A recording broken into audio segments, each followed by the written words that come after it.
மாதம் 2500 ரூபாய் பணம் எப்பதான் தருவீங்க அப்படின்னு எல்லாருமே எதிர்பார்த்து காத்துக்கிட்டு இருக்க நேரத்துல இப்ப ஒரு தகவல் வெளியாகிருக்கு. தேர்தல் பிரச்சாரத்தப்ப தாவேக தலைவர் விஜய் அவர் அளிச்ச முதன்மை வாக்குறுதி தான் பெண்களுக்கு 2500 வழங்குற திட்டம். இது இப்போ மதிப்புமிகு மகளிர் திட்டம் அப்படின்னு அடுத்த கட்டத்தை எட்டியிருக்கு. இந்த திட்டத்துல கீழ் விடுபட்ட தகுதியான புதிய பயனாளர்களை இணைக்கிறதுக்கு அதிகாரப்பூர்வ விண்ணப்பங்களை பெறும் நடவடிக்கைகள்ல தமிழக அரசு இறங்கியிருக்காங்களாம். கடந்த மார்ச் மாதம் மாமல்லபுரத்துல நடைபெற்ற தாவேக மகளிர் தின விழாவில் பெண்களுக்கான சிறப்பு தேர்தல் வாக்குறுதிகளை தலைவர் விஜய் அவர் வெளியிட்டிருந்தாரு. அப்போதைய அரசு வழங்குற 1000 ரூபாய் உரிமை தொகையை உயர்த்தி 2500 கொடுக்க போறோம்னு 60 வயது வரைக்கும் இருக்கிற எல்லாருக்குமே இது கிடைக்கணும் சொல்லியிருந்தாரு. அவரோட ஆட்சியில இதை கொடுக்கறதா அவர் சொன்னதை தொடர்ந்து இப்ப தாவேக ஆட்சி சிறப்பாவே செயல்பட்டு இருக்காங்க.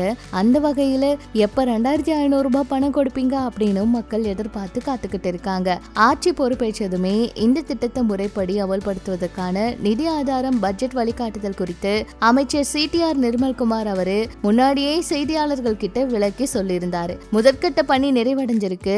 இந்த திட்டத்தை மாநிலம் முழுக்க விரிவுபடுத்த தாவேக அரசு திட்டமிட்டிருக்காங்கன்னு முந்தைய கணக்கெடுப்புல விடுபட்ட தகுதியுள்ள ஏழை எளிய பெண்கள் மற்றும் புதிய குடும்ப அட்டை வச்சிருக்க இல்லத்தரசிகள் கிட்ட இருந்து புதிய விண்ணப்பம் பெற்று பயனாளர் பட்டியலை விரிவுபடுத்த தமிழக அரசு முடிவெடுத்திருக்கணும் சொல்லியிருந்தாரு. இதுக்கான விரிவான புதிய விதிமுறை மற்றும் வழிகாட்டு நெறிமுறை அடங்கிய அரசாணை விரைவில் வெளியிடப்பட்டு தகுதியான புதிய பயனாளர்களோட வங்கி கணக்குகள்ல நேரடியா மாதந்தோறும் 2500 ரூபாய் வரவு வைக்கப்படும் அப்படின்னு தலைமை செயலக வட்டாரங்கள் தெரிவிக்கிறாங்க.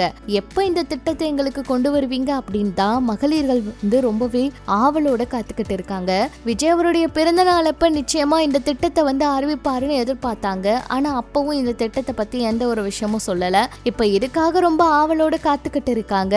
2500 அப்படிங்கிறது குடும்ப தலைவிகளுக்கு ஒரு மிகப்பெரிய விஷயம். அந்த ஒரு விஷயம் நடந்துச்சுன்னா போதுமே அப்படின்னு சொல்லி எல்லாருமே எதிர்பார்த்து காத்துக்கிட்டு இருக்காங்க.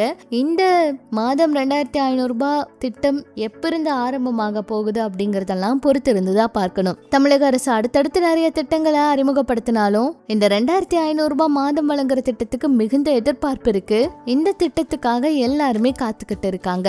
இதுல நிறைய மகளிருக்கு நல்ல விஷயம் நடக்க போகுதாம். இதுவரைக்கும் விடுபட்ட மகளிரை இணைத்து இதுல உரிமை தொகை கொடுக்க போறாங்கன்னு சொல்றாங்க.